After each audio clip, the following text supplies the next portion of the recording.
Thank you, Madam Speaker. I'm proud to once again rise in strong support of Bill C-224, the Good Samaritan Drug Overdose Act. I would like to thank the member from Coquitlam, Port Coquitlam, for bringing up this vital piece of legislation. Now is the time to help our fellow Canadians in need.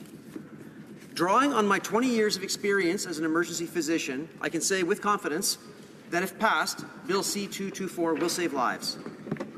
During my clinical experience, I have witnessed and treated many overdose victims in the poverty-stricken downtown core of Winnipeg.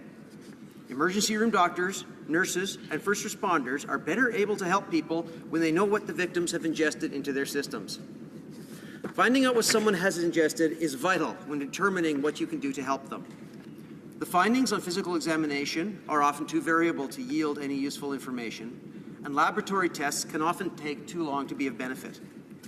I often have to ask these patients, or those who accompany them, what substances they have taken. Typically, they are reluctant to provide this information. However, once I explain that there is no risk of prosecution due to patient and physician confidentiality, they give me the honest answers, and I am able to provide better care.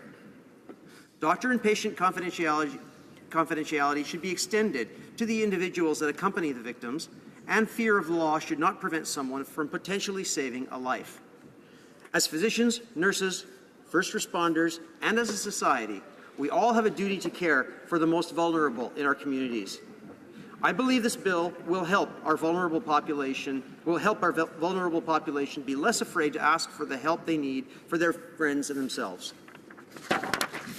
Some may argue that people who routinely ingest harmful drugs are responsible for their outcome, and what happens to them is their choice. I disagree. It is almost unanimously accepted by the medical profession that addiction is an illness.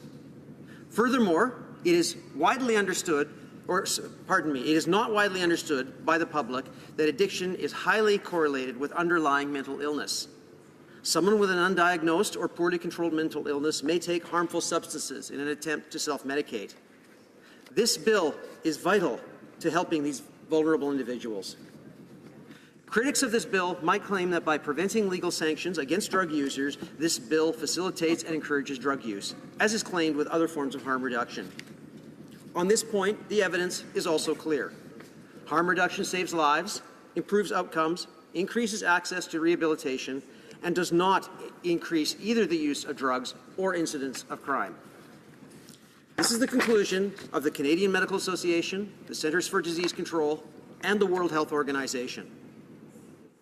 While we have made steps in other areas of harm reduction, Canada lags behind other jurisdictions on this issue. In the United States, over 30 states and the District of Columbia have some form of Good Samaritan overdose immunity law. In 2014, the House Standing Committee on Health recommended considering Good Samaritan overdose legislation in the future. This recommendation has yet to be implemented. What are we waiting for? When looking at this bill, you should consider the evidence.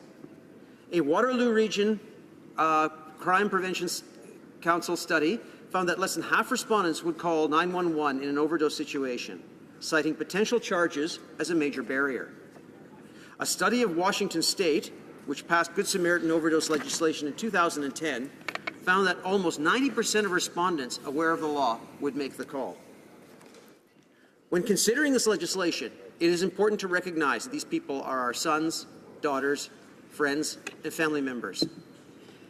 A young person at a house party may be too scared to call for help for their overdosing friend if they fear charges. Too often, we have seen this story in the news, how fear caused delay, and there should not be a need for hesitation or a second thought when calling to save a life. If this bill is passed, a scared young person at a house party will be more likely to call 911 if their friend is in trouble. A bystander will be more likely to put compassion and conscience before fear and self-interest. I expect this legislation will receive very wide support in the House, with very little opposition. In fact, if anyone is considering opposing this bill, I urge them to please talk to a recovering addict, or an emergency room doctor, or a victim's family. Members should ask these persons with direct experience if they think this bill could save lives, and then they should vote their conscience. Evidence-based legislation should appeal to our hearts as much as it appeals to our logic. We need a law that responds to the rising fatalities associated with opioid use. With these rising fatalities, it is now more important to act.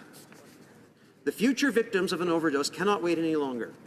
The sooner this legislation is put in place and is implemented, the more vulnerable Canadians could be saved because someone made the right decision to make the call to save a life.